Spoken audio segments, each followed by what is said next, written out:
Welcome, everyone, to the Feminine Outliers podcast, your dose of fun, life advice, and experiences from two African professional women living and working in the Western world. We are your hosts, Cholwe Mandona, And Zelda Wasau. and we are excited to have you here with us again. So, before we get into the theme of this podcast today, we are going to talk about what we are unlearning. So, Zell, what are you unlearning this week? So, um, I guess what I've been unlearning this week is that not everything is in your control. And it's Mhm. perfect because today we just had a little example of that. Um, we were trying to start the podcast and nothing was really, we were having all these problems. Nothing was really working. Um, and sometimes it's like, it's not necessarily what you do, but things just don't work out the way you want them to.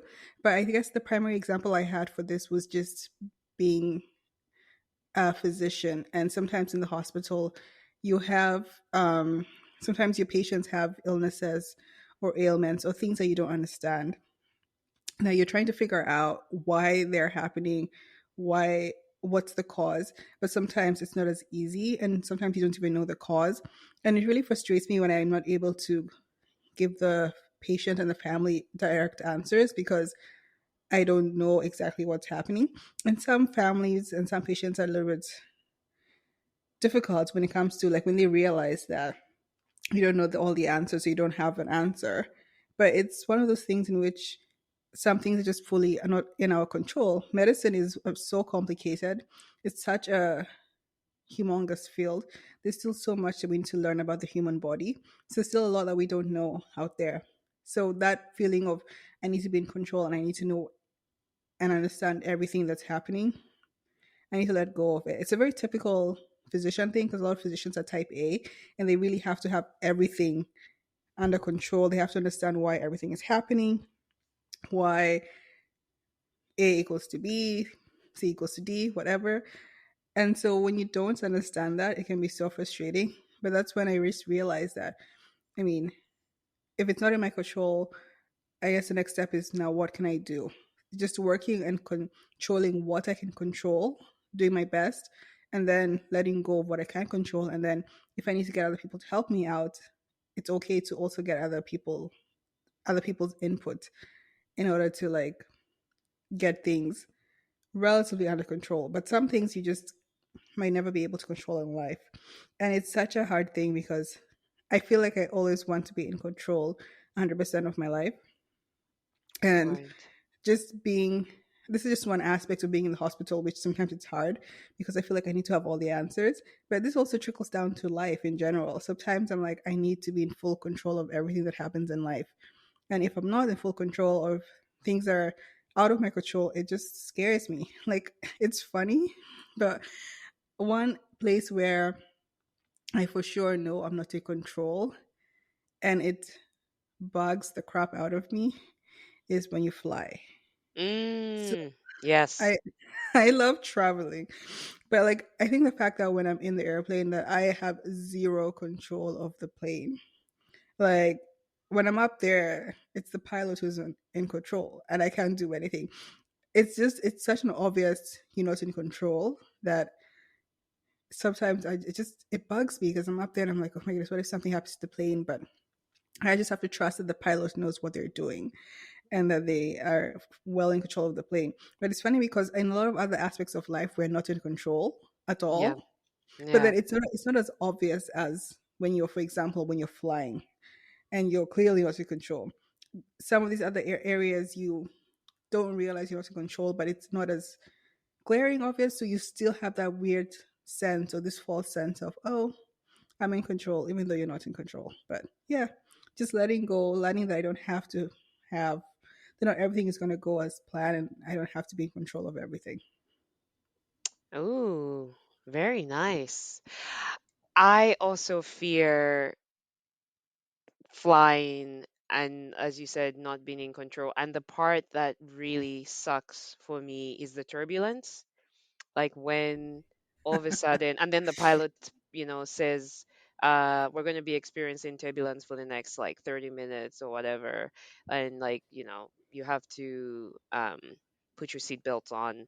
And I freak out because I'm like, in those 30 minutes I don't know what could happen. And the part of me is just like, oh my God, please God, like let me just land safely.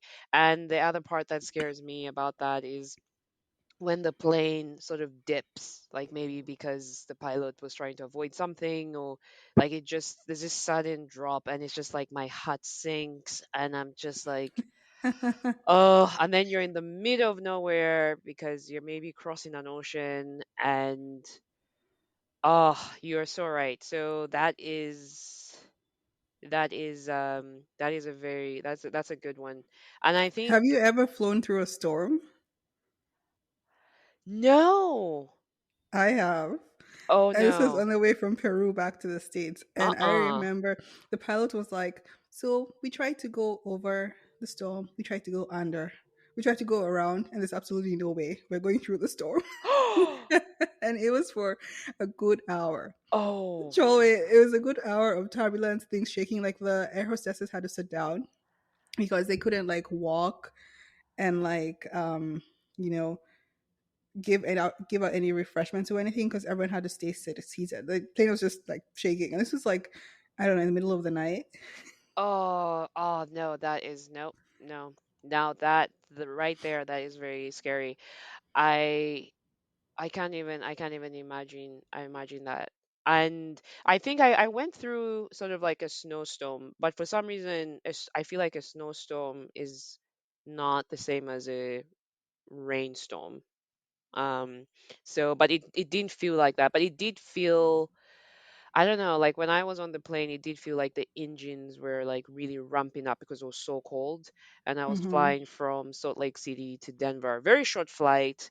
They were like, we're going to get you there in an hour or like an hour and a half.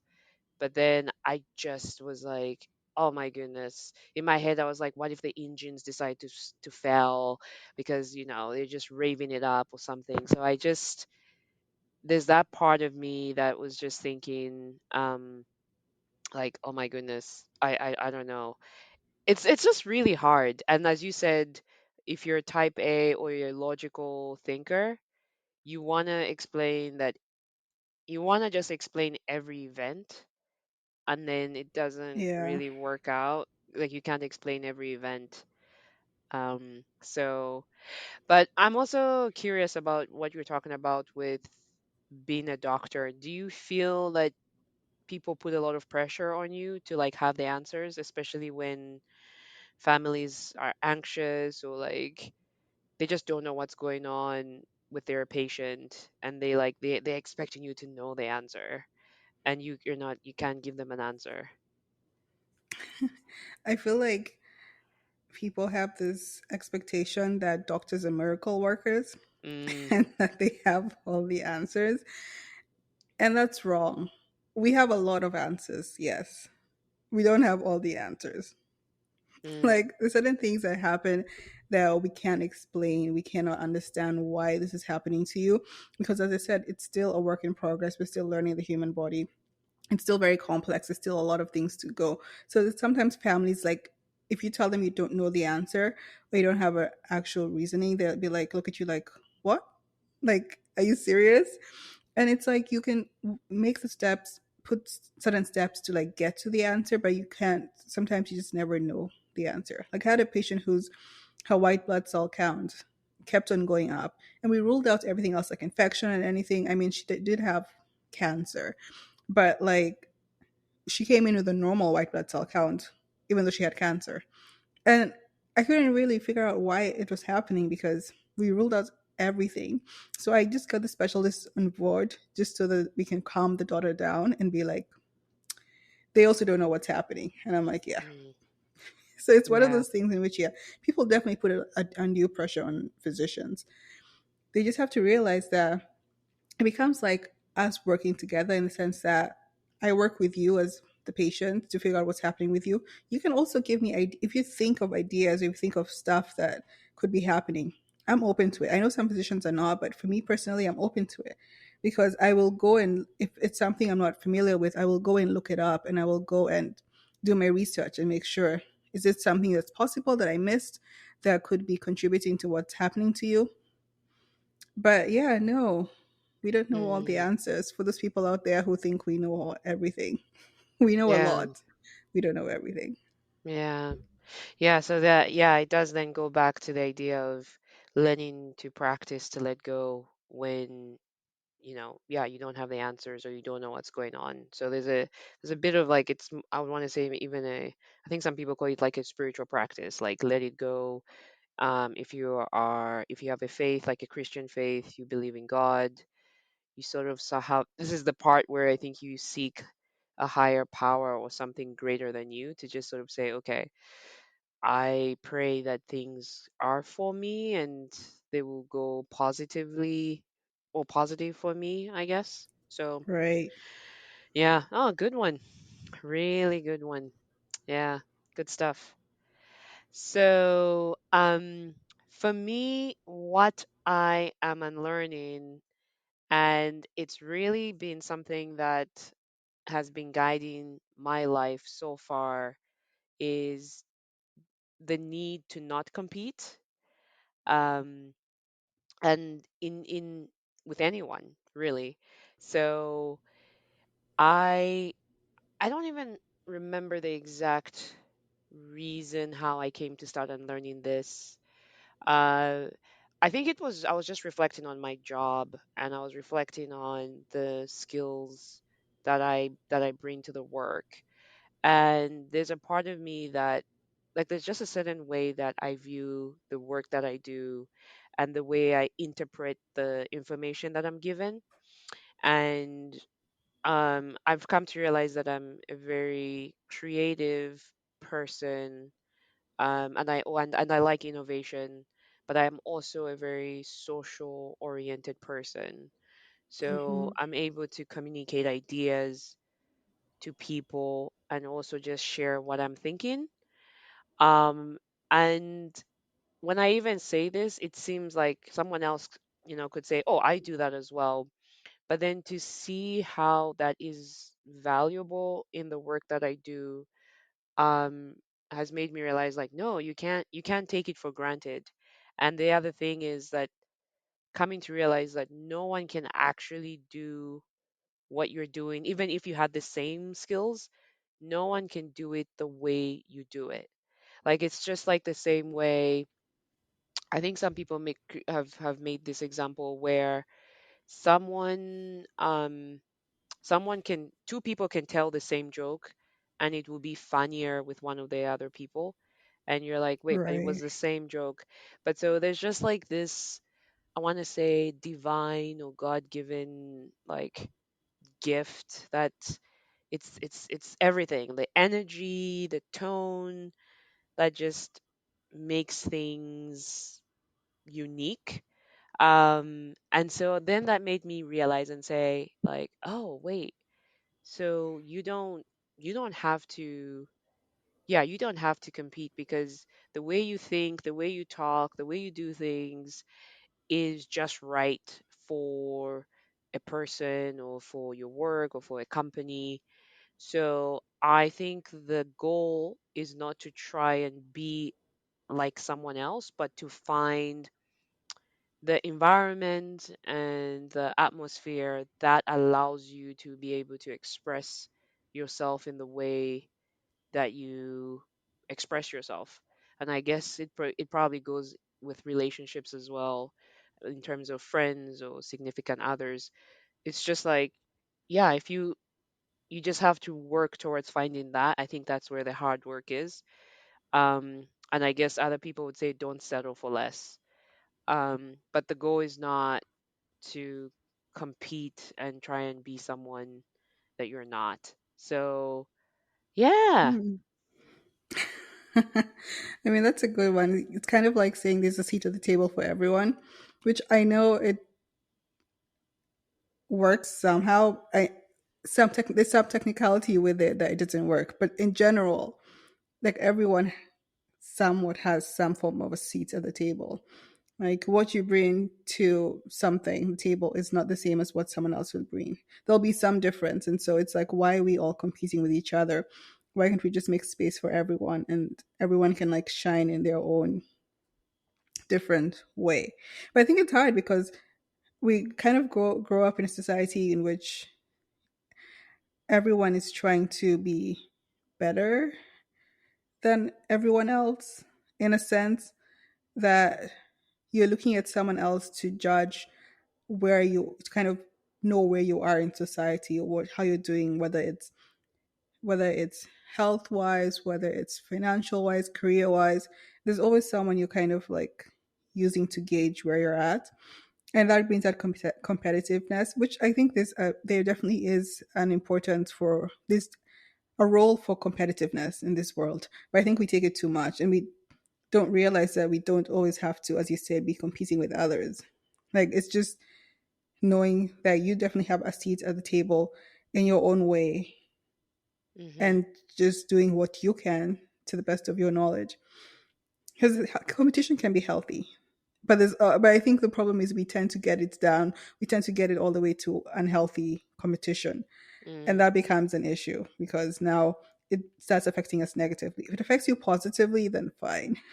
But if it's now making you doubt yourself and your capabilities, it becomes an issue. So that's a Right. good one. No, that's very true. I think where we go wrong is when let's say we watch someone on YouTube, like an influencer, and we say, okay, I'm going to do exactly what they have done. I think where we go wrong is if we think when I do exactly what they have done, I'm going to get the Hmm. same results, without, instead of saying, let me try their approach, it may or may not work. So I think that's where I think we also start to go wrong, is when we just think because this worked for this person, it's gonna work for me. Right. And we just keep trying and putting our energy into it, and then it doesn't work out, and then we think, oh, now I'm a failure, or we say I'm not as good as this. But then it's like, no, it's probably it could be the environment, it could be your thinking, and all of these other factors. But yeah, so but yeah, I like that. Everyone has a seat at the table. You just need to um, grab your seat and find the right table, or make your own table. Uh, True. so That's why I was saying technically, because I know this it's not as simple as that. yeah, it's not as simple, but no, there's room for everyone. There's room for everyone. So good stuff. All right. Oh, this is great. We had really good unlearning pieces. And guys, and ladies, if you we want to know what you're learning, so please send us an email at the feminine outliers at gmail.com. We will remind you at the end of this podcast. But let's move on. So I'm excited about this episode because Me we too. ooh, so we will be talking about personalities. What is your personality?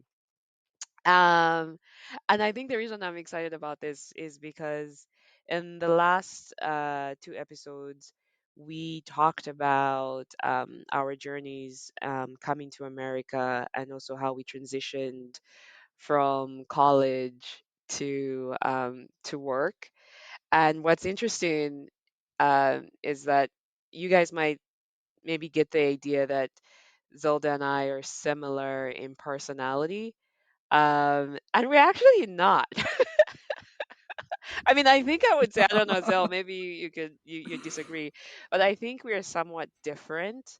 Hmm. Um, and we just thought it would be exciting to talk about our personality differences, but also to broaden that in terms of like how has our personalities been serving us, in our personal lives, in our work lives, and just kind of seeing like let's have a discussion around this. And so yeah. So Zell, how would you describe your personality? So I would say I'm an introvert, maybe an ambivert. I think I'm kind of in between ambivert and introvert, um, but more so on the introverted side. So, Okay. and I think that the reason why I'm saying that is because it kind of depends on who meets me at what time and what setting. So, I mean, I'm most likely an introvert, but then when people think about introverts, they think, quiet, shy, um, they don't go out much, which is part of it is true. Um, but I mean, I'm definitely more quiet than definitely than an extrovert. I'm the kind of person who, if I don't have to say something, I will not say something, but I will talk if I have something to say. And so the problem is some people, when people are talking a lot, I'm one of those people who really loves just listening to Mm. what people have to say. And then if I have something to say, I will say it. It's funny because I know I think this was in college, or I don't know if it was in college or high school. One of my friends told me, Zelda, you don't speak much, but when you open your mouth to speak, it sounds so wise. And I'm like, what does that mean? And she's Oh, really, I think the reason nice. is because I'm really good at listening, so I can pick up on a lot of things that people are saying. Because sometimes I don't know, I feel like extroverts are not the best listeners. They like talking a lot more, so we tend to pick up on cues that people tend to miss sometimes. Okay, you're rolling your eyes. Yeah, I'm rolling my eyes because I'm like, okay, okay, yes, listening, trying to. Because I just feel like I'm just really good at listening, so I pick up on cues a lot. And I don't speak much, and unless I have to say something. And this is funny because it can really bother some extroverts when you're really quiet and they're trying to figure out, why is this person so quiet? Why are they not speaking? Can I get them to speak more? Can I do that? And it's very irritating. Like that has happened to me before, and I get so irritated. I'm like, if I have something to say, I will say. Don't worry if am I bored? If I'm bored or why am I not speaking? I'm fine. Like if there's something I need to say, I will say it. Just don't like, because it's like sometimes I feel like there's some extroverts I've met that want me to make them feel better by me speaking up. And I'm like, no, if I don't have anything to say, I will not say it. And Yeah. Okay, so the thing about that is it's almost like when you're okay, so you're at a party, you're quiet and or whatever, maybe you're just in a group and you're talking, all the people are talking and discussing, and you are quiet. It almost appears as if I don't know whether you're like making a plan to like I don't know, like overtake the government or something. I don't know. Like it's almost like what are you thinking? Like what are you thinking? Like is there something in my mouth? Like did I say something wrong? So it's because there's no communication, and you're still, it's like a stillness that's like, okay, I still really really want to know what you're thinking. mm, fair point, but I don't think saying no communication is right. There is communication. It's just not as much communication as you want. Because it's Mm. not as if I am quiet the whole entire time. I'm just not speaking as much as you want me to speak because I'm only speaking when I have something to add to the conversation. And you can tell by also just by looking at us, is this person paying attention? By like body language and body cues. Are they paying attention? Are they engaged in the conversation just by listening? You can tell if someone is actually engaged by listening in the conversation. You might not be able to, so if someone else is like completely gone, like they're not interested, they're thinking about something else, it's a difference. So the issue here more so is not that, it's more so that you just want me to talk as much as you're talking, which to me Mm, becomes an issue because it's not the lack of communication, it's not as much communication as you want. But you also need to be like, I feel like extroverts need to also pay little bit more attention on body cues and body language. You can tell if someone's actually engaged in a conversation in some way or the other, or is like listening and stuff. I don't know. mm. That's just my personal opinion.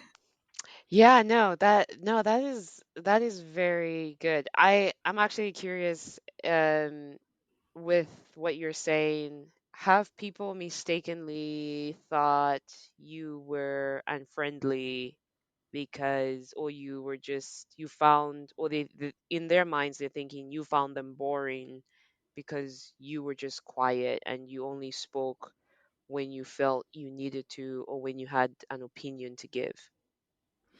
Oh yeah, all the time. It happens all the time. Because here's the thing.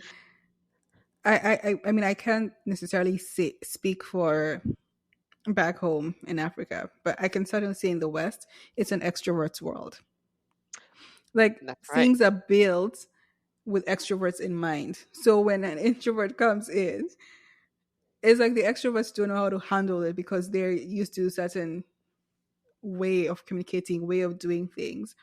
And so when an introvert comes in, it's very easy to misinterpret things.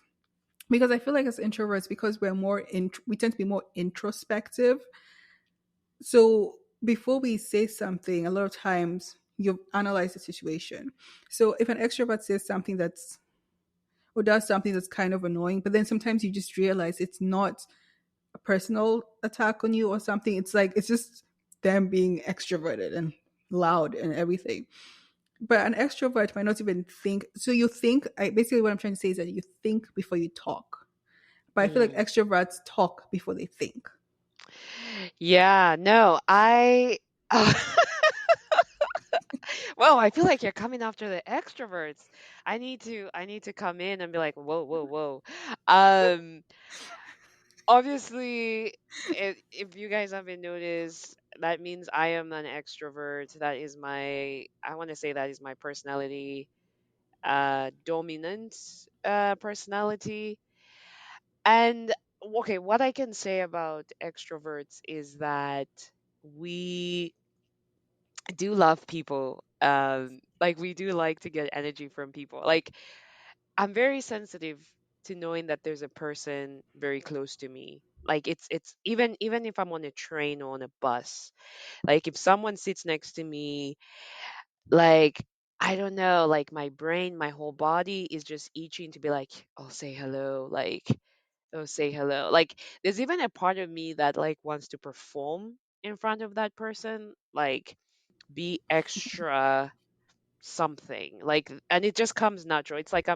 It's almost like I've found an audience for my like my acts being like, and so a part of me is like, ooh, is this person going to like ask me about my drink? Like I don't know. It's just, there's just an energy being around people.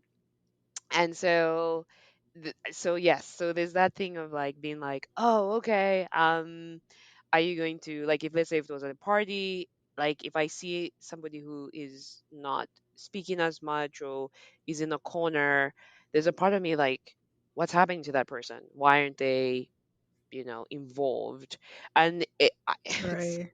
unfortunately, it is a judgment to think that they're not having fun. Mm-hmm. But yeah, so there's just an energy from people, like it's almost like this impulse. It's just happy, like I become this happy go lucky person when I'm surrounded by people. um Mm-hmm. and I can't really explain it, but I do understand when you say we probably need to think a little bit more before we act. um and just also realizing that we don't actually know the person. So maybe in a Right. way we could actually be selfish thinking like, of course this person wants to know, who I am, what I do, or like where I'm going. But maybe they actually don't, which is sad. It's sad. Yeah, no, it sounds sad, but then I also realized like, oh, they have lives. Um, so yeah. Um, the the other thing I was gonna say, as you said, the Western world seems like a playground for extroverts. I actually agree with you on that because there's something about a confident person coming in and just, I don't know, saying hi to everyone, introducing themselves, and being like the center of attention. Like they like having that louder voice, Mm-hmm. confident.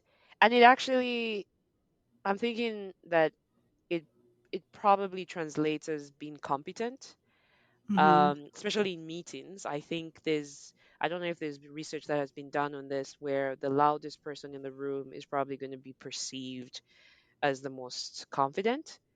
And maybe in terms of like nomination for, I don't know, a leadership role, a promotion, I'm thinking people are going to consider the person who talked the most. Right. But that may be wrong. I don't know if you have seen that where for yourself being an introvert and you've seen the extrovert getting the role, the position, or the promotion, the leadership role. Oh, I have for sure. And I think you said something perfect that I actually wanted to talk about that I feel Oh, like is another misconception. You said there's something about someone walking into the room, loud, bold, confident. Being confident, being loud and bold does not equal to being confident. You can be silent and extremely confident. You can be the most confident person in the room. The only thing is that people might not know it because you're not expressing it, as because people assume if you're confident you have to express it. But if you really see how someone carries themselves and does things, you might realize this person is confident. They're just not boasting it, or like throwing it in your face. It's just that there's this misconception in this world we have to think that, oh, if someone is loud and they're, out there, that they're confident, that does not necessarily equals to confidence. It's the same thing that I was going to say, in which introvertedness, quietness does not equal to shyness. There's two different oh, things. Being quiet is not the same as being shy, but people assume if you're quiet you're shy. It's the same oh, thing as you're saying if you're loud you're confident. Those are two different things. And that's a very common misconception that I had to deal with. And I, because you can honestly find that the person who's walking into the room being the loudest and stuff and is speaking the loudest, like we've had that particularly in medical school, in which you find that the medical students who, when you're doing your rotations, are the loudest and they really try to talk as much. If you listen to what they're saying, sometimes they don't even know what they're saying, or like it's, the answers mm, are so wrong. But I think because they just talk a lot, they do leave more of an impression on, like, for example, the attending physician. And so they're more, it's more easy to give them a better review because they're just being more obvious about everything. But you might find that actually the quiet person is more competent, actually knows their stuff, has better bedside manner with the patient and all that stuff. It's just that they're not telling you, they're not as good at expressing these things to you. Now, is this a pitfall of being an introvert? I have to admit it is a pitfall, in which we also have to be a little bit more expressive of some of these things, because I do understand it's hard for people to gauge certain things. And this is where being an extrovert is really helpful, because if you're loud and everything, it's very easy for me to gauge your knowledge and everything, because you're just spewing it out for me to hear. But the problem is, they're just spewing it out. But even if their knowledge is not there, just because they're talking a lot, a bias comes into place, in which you just feel like they're more competent because they're talking more, which is something that I've definitely seen happen. Like, as an introvert, I know one of my I've been told by two of my attendings when I was in the process of training, like as a student or something, that they're not 100% sure. Like, it's kind of hard for them to gauge where I'm at because I wasn't speaking a lot. So it's kind of like hard for them to tell, your knowledge or stuff like that. So that's that was something that was a big challenge for me, in the sense that I really had to learn how to speak up more, so they can know that, hey, one, she knows her knowledge is there, but two, that she's interested. Because if it's something I'm interested in, I will speak up and I'll let you know I want to do it. But I'm not the kind of person who's gonna volunteer for everything. Whereas you find that extroverts in the group will just randomly volunteer for everything because they're really trying to gun for that. They're really trying to gun for, the A star and everything. For me, Yeah. it's like, I guess this is part of it. Like, I don't feel like I need to please, or like please anyone, or like really prove myself to anyone. There's this confidential and confidence that I carry, that I'm just like, I don't need to prove myself to you. The problem is, in a world that is built on extroverted tendencies, Mhm. people will not realize that unless they talk to me. Yeah. When they talk to me is when they realize it. But if they don't have time to do that, they will literally just assume that, oh, she's not competent, or she's not confident, or something like that. So I've had that happen to me as a trainee, and that's when it becomes the fake it till you make it. So just fake talking a lot, fake fake, like, just say something, because that way they'll actually know that you're competent. That's why I'm so excited I'm out of training phase. Like, I loved the training phase for the most part. I had a really great time, not gonna lie. But I'm so glad that I'm out of that phase of trying to please anyone. Like, there's no one above me to tell me, Mm. to like gauge and say, why are you doing this? It's just like the regular, why are you meeting your RVUs and things like that everyone has to go through. But it's not, no one's telling me how to go about my day, what to do. Are you talking to the patients? Are you doing none of that? Mm. Because I don't have to please those. Because that's the biggest issue I've had in medicine, is just, you have to kind of please the attending physicians so that you can get good Mm. recommendations and good things like that. But it's also like, when I was interacting with introverted physicians, they already could tell, like, wow, like they can pick up on these things easily, and they know, oh, she's good and all that stuff. It's the extroverted ones who, it's like, you just need to speak up more for them to know stuff. And I'm like, you need to know that people have different, you know, habits and tendencies and different personalities. And just because someone is loud, like, doesn't mean they're competent, doesn't mean they're actually confident. They might just be faking it because they're good at faking it because they're really loud. So it's like, it's easier and more natural for them. But yeah, being an extroverted and all that does not necessarily mean being confident. And being an introvert and being quiet does not mean you're shy. Like, I'm not shy, because someone would think, oh, I'm shy. I'm not shy. I'm Yeah. quiet. Those are two different things. No, Sorry, that that's just me and my rant, but I've had to no, put no. It's actually really good. I'm curious, what motivates you to speak up? Because you mentioned the word speaking up, and it's probably that introverts should speak up a little bit more, let's say in the workplace, or when necessary. But what motivates you? Because for me, what motivates me to speak is just I just need another human being next to me. So it literally, we can talk about the sky, the weather, we can talk about what they ate yesterday, why they're wearing blue shoes, and it just come like there's just this, like, I want to say this, even though I don't know, the person could be meditating, but there's a part of me that just feels like I want to say these things. So how is it like for an introvert? Like, what will make you say something? honestly. So the baseline is, I will say something if it's actually something interesting I have to say. If it's something I'm interested in, or something I really have to say, I will say it. Um, so if you catch me with something, if we talk about something that I actually like, for example, if you catch me in a good day and we're talking about travel, you might not realize I'm an introvert, because I might talk a lot Ah. more about it. So if it's something I'm very interested in, it can be really hard for like an introvert to be like, they wouldn't be as talkative still as the extrovert, but they'll be much more talkative, that you will not think they're introverted. Mm-hmm. You might not necessarily think they're extroverted, but you will not think they're introverted. So if it's Right. something I'm interested in, I'll definitely say something. But what would motivate me to speak otherwise is honestly just making sure that I'm seen and heard. because realizing that the other people who are overshadowing it because they're much louder, and so the louder people tend to get seen first, fast, or they tend to get acknowledged first. So Mm.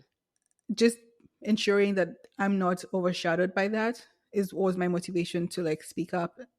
Because honestly, I this is why they say like introverts excel more in one-to-one interactions versus group interactions, because group interactions you're dealing with so many different personalities, and you most likely have a lot of like extroverts and stuff, and so you kind of have to speak over them or really speak up to get heard, and that's like Mm. really going against your nature. But when it's one to one, you really can get to have that experience in which you really are able to see, learn, and just interact with someone on a more intimate basis. Because I feel like for introverts we prefer more for the most part, we prefer more deep conversations. Like we hate small talk. Yeah. Extroverts love small talk. That's why they're really good at winging things on the fly, because it's just like small talk all the way. You can throw out small talk every here, now, and there. But an introvert, I mean, small talk just what is small talk? If you're going to waste my time with small talk, just don't talk to me unless I'm in the mood of it. Just Yeah. don't say anything, which can be an issue because then now extroverts are like, oh, why aren't you saying anything? Why aren't you speaking? Why aren't you doing this? And it's so that Yeah. was more so my motivation is just to make sure I get hard, which And is annoying because it's just like I that's why like I feel like introverts, I'm not gonna lie, when we're in leadership positions, those tend to be I feel like those tend to be the most well balanced teams because oh. you kind of know how it is to be an introvert and how it is to be perceived as an introverted person. And if you're an introverted leader, you know that there are going to be extroverts there who just overshadow the introverts. And so you can actually be able to put people in their place and ensure that extroverts are not too loud, but Yeah. you can also give the push to the introverts to make them better. Because as a um when I was like a second year resident or third year resident, because now I was in charge of the first year resident. So now I'm the team leader. You have these extroverted people, particularly when it's guys who just want to go off, and sometimes they just say things and they just overshadow. And I would be like, okay, wait, let so and so speak, and don't interrupt. Because sometimes I would literally say, don't interrupt, Wow. because there's Yes. sometimes they have the tendency of just jumping in. No, no, no, don't interrupt. And let so and so speak, because I know how it is to be an introvert. And like, at least for me, I can, if an extrovert jumps in, if it's something that I feel like I'm passionate about, or if it's a point that I'm really trying to make, I will tell them to stop. Like I'll be like, no, no, no, let me finish. That's where I'm saying I'm not shy. I'm Mm. just quiet. But there are introverts who are obviously shy as well. Shy. So if they're the kind of people who, when an extrovert comes in and just takes over, they just keep quiet. Now for me, I will tell you no, let me finish speaking. Um, because this is my points and stuff like that. And but I've as someone who's in leadership position, like that's something I honestly like. A lot of times when I'd get my feedback, a lot of like people working with really loved working with me. And it's just because I know how to read the room, read people's cues, and I realize, okay, this person has this kind of personality, this person has this kind of personality, and I know how to manage it. You just have better people skills, because extroverts, they know how to manage extroverts, they do not know how to manage introverts. Introverts, we are forced to learn how to manage extroverts because it's an extroverted world. It doesn't work Yeah. vice versa. So Oh, wow. Okay. No, you that is these are really great points. I was just thinking in my head that I have had the most random conversations throughout my entire life, even with things that I do not necessarily value. Like I've probably talked about birds, um, I don't know, um, aeroplanes, and I think what keeps me going is just the fact that yes, I'm talking to you, another human being, and then I guess I'm feeding off of the energy of that human being, and I feel so excited. So I'm willing to like listen to whatever they're talking about. So you brought up a point where you said there seems to be like a conservation of energy. Like as an introvert, you just are like, why, if this is not valuable to me, why would I spend my time talking about this? Yeah. um and I guess it is smart. It's almost like you're sort of following nature, where you're trying to save your energy. um and which I will say, I do love the fact that you are an introvert, because when I present to you like something that I'm going through in my personal life, you quickly figure out what question to ask me, like that will pretty much get to the point of like, what do you actually value? Because as an extrovert, it's like everything matters. Like I don't know why, but like everything matters. So the birds, the aeroplane, the shoes, the clothes, the weather. And then it's like, oh, then if I come to you and say, so I'm not sure if I need to go to, the park tomorrow, because the weather, it looks like it might rain, and then my shoes are not yet ready, and I don't have the right outfit, and then my friend is not coming with me, so that's a bit hard. And then you might come back and say, but what, like, what do you value? Like, so like to me, everything, there's just so much to think about. Um but you would probably be like, just either you're going or you're not. So that's what I love about introverts. So I've come to actually appreciate that you guys actually know yourselves really well. And so it's just, yeah, it's really cool. That's funny. I feel like though, but extroverts are really fun to hang out with. Like, cause I have a lot of extroverted friends. Honestly, they kind of like take you out of your comfort zone. So I'm already an adventurous person, so I don't have that issue. But when it comes to things like going out and everything, extroverted friends would really just be like, "Okay, we're going here. Let's go. Let's do this." And it's really fun. I think the only thing as an introvert that I learned is have an escape plan, because your extroverted friends can stay out till 3 a.m. That's and right. you're there suffering. You're like That's right. your social battery is run out after an hour, and you're like, it's time to go, and that they're gonna be there for hours more. So just having a plan, like, how am I gonna get home? So that you Hmm. have your exit plan ready. But it's honestly so much fun, like, because um, I feel like when you interact, extroverts interact with introverts, introverts interact with extroverts, you kind of learn different things about yourself that you can improve on, or they kind of bring out different aspects about yourself, particularly if you're open to it. So, like, as an introvert, if I interact more with an extrovert, it honestly helps me to be a little bit more vocal, but also it helps me to just let go and have a little bit more fun. I think if you're more uptight, and just to enjoy and try to learn how to do small talk. An extrovert hanging out with the introvert might be more challenged to have more deeper introspective thinking, if you actually sit down and talk with them. So I think it's so, like, when you actually interact with each other and you learn these things, it's honestly it's amazing how much you can learn from each other and just realize, I can work on this more, I can do this better, and it's a great thing. No, yeah, that is actually very true. I have learned, at least now, I think, also spending time with you, but I also realize that I now catch my impulses. Um, because I think you've seen me when we were at Miami. I remember we would walk to a class together or go back to our dorm rooms, and I'll be saying hi to everyone that I'm like, not everyone that I meet. I'm like, hi, hey, hey, like, and for me, and you're right, with an extrovert, our energy keeps going up and up and up. The more people, like, even the idea of being, um, let's say, on stage with like 10,000 people excites me. Like, it just excites me. Like, Oh my goodness! Like 10,000 people are looking at me right now. Oh, this is so exciting! I can't even explain it.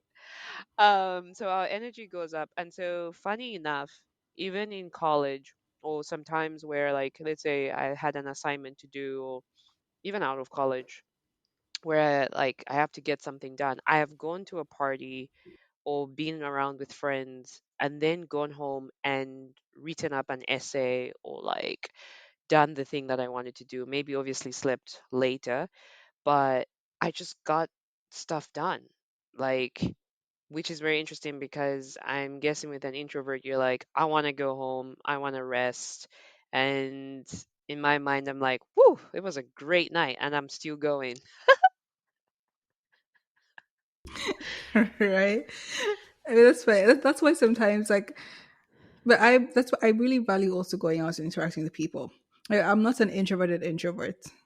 That's why I say sometimes I'm like a mixture of maybe an ambivert, because ambivert is in the middle, but I'm more definitely more on the introverted side, like introverted introvert, more on the introverted side of an ambivert.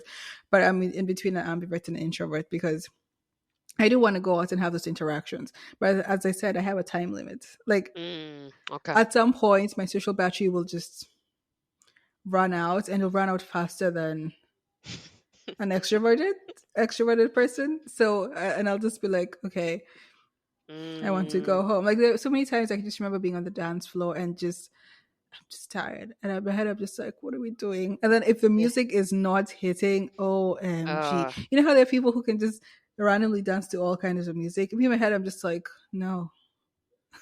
The music is horrible. What are we doing here? yeah. But I guess you're that person who would be like, if we came together, we came like let's say with the same car and we're like going back home, you would be the person who'd be like, can we go now? And then I'm the one who's like, Yeah. no, it's the party has just started.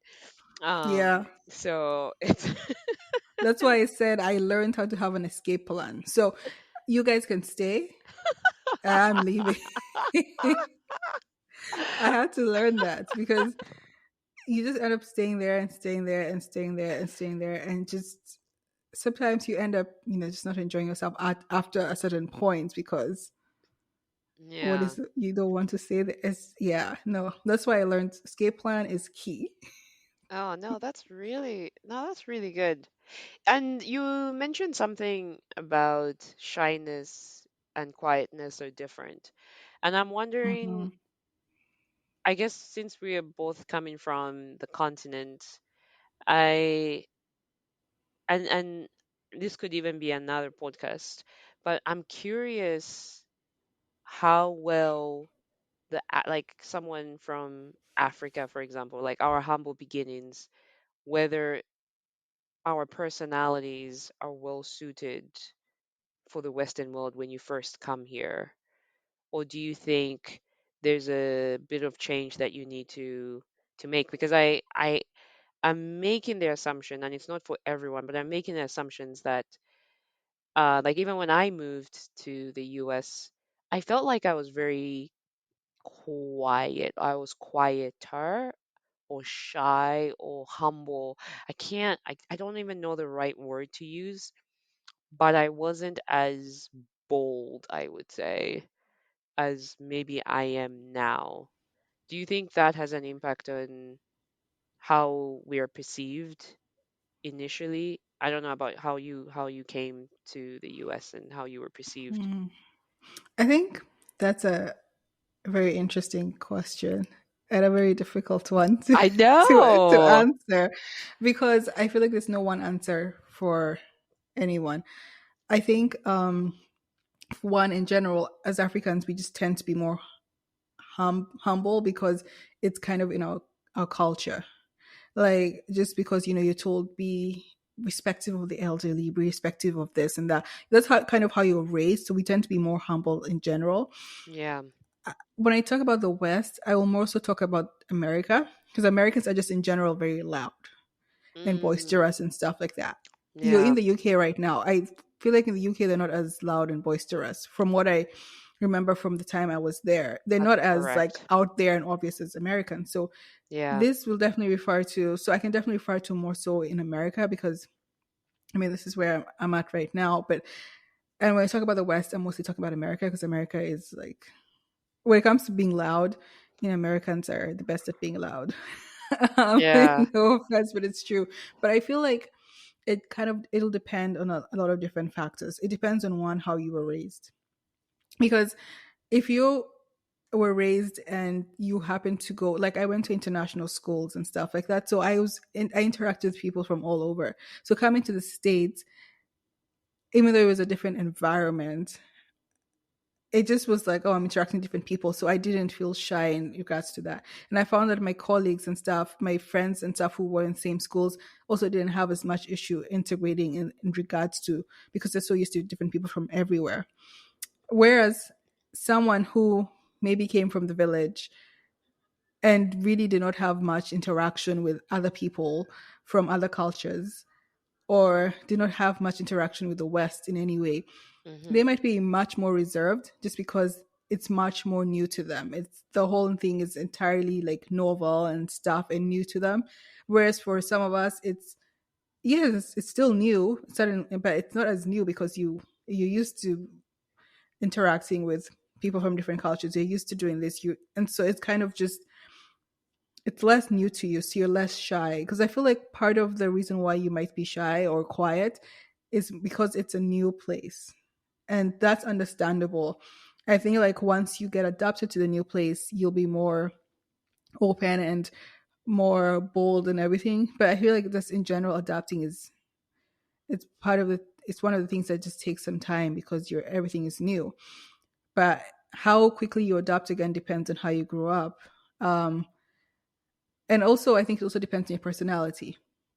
Because I feel like if you're an extrovert, it might be easier for you to mingle and stuff, for example, in the US, because you're coming to a culture that really values extroversion. And so it might not be as hard for you to mingle and stuff versus an introvert who, you know, you're not as used to being as loud and obvious. Because, like, as an introvert, being like in Kenya and stuff, I don't think I necessarily had as many issues.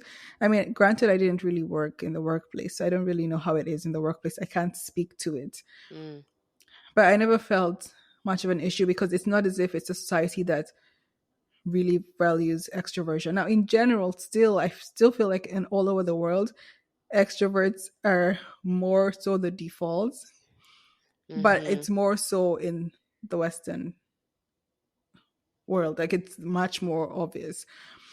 Um, but so I think it just depends because there's a lot Yeah. of different factors that will play into that. Yeah. No, that's a good, yeah, I that's a good answer actually. Because you've just made me realize that there is a boldness in America, in general. So it's so if you are going to a place, because I think when I go to America, I was quieter. But then what I led my interactions with was my extroversion. So I knew that I wanted to keep talking. I just probably it sounds so funny. Yeah, like I wanted to keep talking. But I probably was not as loud. And then I think the more I interacted with Americans, the more like I was like, okay, if she's gonna say hi, I'm gonna say hi, and then eventually you just become loud, and you don't even realize you don't even realize you're getting louder. And so I think a lot of people, when I tell people like, oh yeah, when I was growing up I was shy, and I people are like, no, there is no way.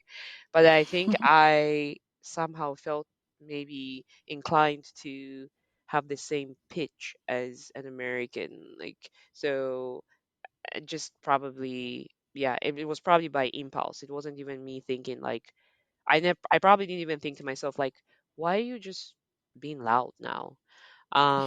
So but I'm sure maybe an introvert might question themselves like, why are you doing that? And for me, I'm just like, no, I like hearing my own voice now. I don't know.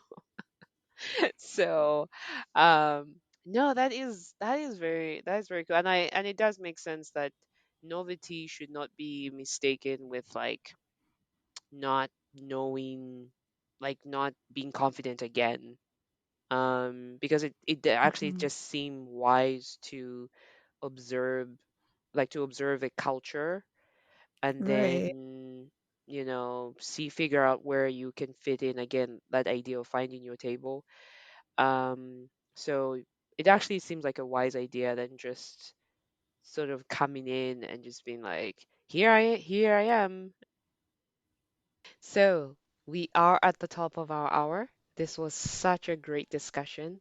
I have learned so much today, and also realized how there's a need for both extroverts and introverts and everything in between.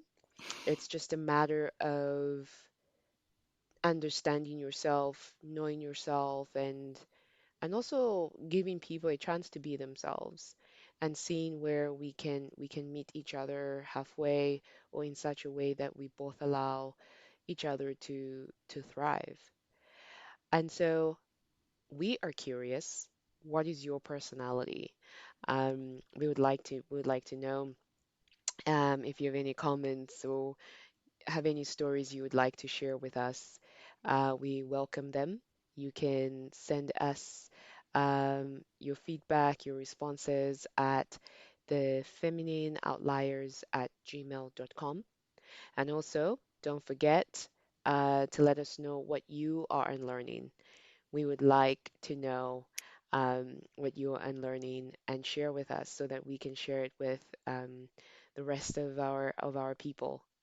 So, until next time, ladies and gentlemen, have fun, live large, and don't forget and don't be afraid to be an outlier. Thank you guys. See you guys in the next episode. Bye.